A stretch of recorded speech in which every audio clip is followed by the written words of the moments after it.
ચાલી રહ્યો છે ત્યારે આજથી ગણપતિ વિસર્જન થવાનું હોય ત્યારે વિસ્તારના લોકોને ગણેશ વિસર્જન માટે દૂર સુધી ન જવું પડે તે માટે ભાયલીમાં કૃત્રિમ તળાવનું ઉદ્ઘાટન કરવામાં આવ્યું। વડોદરા શહેરમાં ગણપતિનો ઉત્સવ ચાલી રહ્યો છે ત્યારે આજથી ગણપતિ વિસર્જન થવાનું હોય ત્યારે વિસ્તારના લોકોને ગણેશ વિસર્જન માટે દૂર સુધી ન જવું પડે તે માટે ભાયલીમાં કૃત્રિમ તળાવનું ઉદ્ઘાટન કરવામાં આવ્યું। આ કાર્યક્રમમાં ભાજપ શહેર પ્રમુખ વિજય શાહ, સ્થાનિક કોર્પોરેટર સહિત કાર્યકર નારાયણ રાજપૂત ઉપસ્થિત રહ્યા હતા। ગણેશ વિસર્જન માટે કૃત્રિમ તળાવમાં 5 નદીના જળ છોડવાનો કાર્યક્રમનું આયોજન કરાયું હતું। TP02 Naira petrol pump, Priya cinema road, નવી પાણીની ટાંકી પાસે ભાયલી ખાતે આ કૃત્રિમ તળાવનું ઉદ્ઘાટન કરાયું। વડોદરા મહાનગરપાલિકા દ્વારા વડોદરા શહેરના અલગ અલગ વિસ્તારમાં કૃત્રિમ તળાવ બનાવવામાં આવ્યા છે, જેને કારણે જે પ્રાકૃતિક આપણે જળ છે એ જળની સંપત્તિને વિનાશ ના થાય, એ સંપત્તિ બગડે નહીં, એના માટેનો પ્રયત્ન છે। ગણપતિ દાદાનું વિસર્જન એ વડોદરા શહેરના મોટા તહેવારોમાંનો એક તહેવાર છે।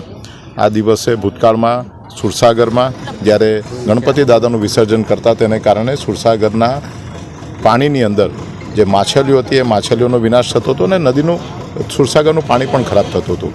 છેલ્લા કેટલાય વર્ષોથી મહાનગરપાલિકાના માધ્યમથી અલગ અલગ વિસ્તારની જરૂરિયાત પ્રમાણે કૃત્રિમ તળાવ બનાવવામાં આવે છે। પહેલી વખત આ વડોદરા શહેરનો પશ્ચિમ વિસ્તાર, જે વિસ્તારમાં અત્યારે મોટી સંખ્યામાં લોકો વસવાટ કરી રહ્યા છે, તેમના જે ગણપતિ હોય ગણપતિના વિસર્જન માટે અહીંયા ભાયલી પાસે તળાવ બનાવવામાં આવ્યું છે। તળાવમાં અલગ અલગ નદીના જળ અહીંયા લાવી અને આ તળાવમાં ભરવાથી એનું પુણ્ય પણ પ્રાપ્ત થતું હોય છે। ત્યારે અમારા વિસ્તારના પાર્ટીના કાર્યકર્તા નારાયણભાઈ રાજપૂત એટલે કે સદ્દામ, એમના માધ્યમથી આ સમગ્ર આયોજન કરવામાં આવ્યું છે।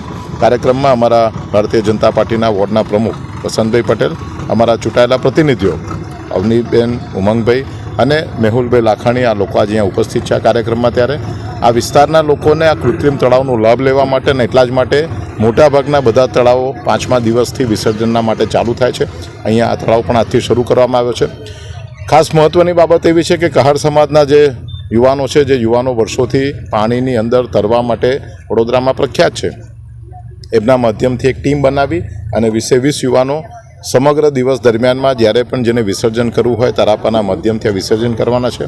કોઈપણ પ્રકારનું શુલ્ક લીધા વગર એ લોકોની આ જે સેવા છે, સેવાને પણ ભારતીય જનતા પાર્ટી તરફથી અમે બિરદાવીએ છીએ અને આવનારા સમયમાં અહીંયા કોઈ પ્રકારનો ખરાબ બનાવ ન થાય એટલા માટે અમે બધા જ લોકો આજે ભગવાનની પૂજા કરી અને આજે આ તળાવ એ વડોદરા શહેરના લોકોને ગણપતિના વિસર્જન માટે આજે એમને અર્પણ કરીએ છીએ। કઈ નદીના પાણી આ કૃત્રિમ તળાવ માટે લાવવામાં આવે છે?